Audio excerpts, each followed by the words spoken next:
আসসালামু আলাইকুম রহমতুল্লাহি ওয়া বারাকাতুহু। সাধারণ মানুষ, বাংলাদেশের সাধারণ মানুষ বিচারের নামে আমরা অত্যাচারিত হচ্ছি।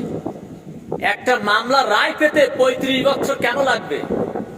একটা জমির রায় পেতে 35 বছর 30 বছর কেন লাগবে? একটা খুনের আসামি ধরতে 35 বছর 30 বছর কেন যাবে? খুনের বদলে হত্যা, এই আইন পাস করা উচিত।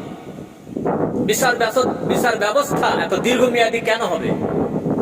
বিচার ব্যবস্থাকে আরো কাছাকাছি নিয়ে আসতে হবে, না হলে অপরাধ অন্যায় বাড়তেই থাকবে। আপনি আমার জায়গা দখল করে নিলেন, আপনি বললেন যা 50-60 বছর খায় আগে, ও তারপর রায় পালে তারপর জায়গা তারা দিয়ে দিবেন। এরকম না, বিচার ব্যবস্থা দীর্ঘমেয়াদী বাদ দিয়ে শর্ট করে 90 দিনের সমস্ত মামলা শেষ করতে হবে। না হলে এদেশের সাধারণ মানুষগুলো অনেক অত্যাচারিত হচ্ছে, এমন অত্যাচারিত হচ্ছে তারা কাউকে বলতেও পারে না। হায় রে সোনা।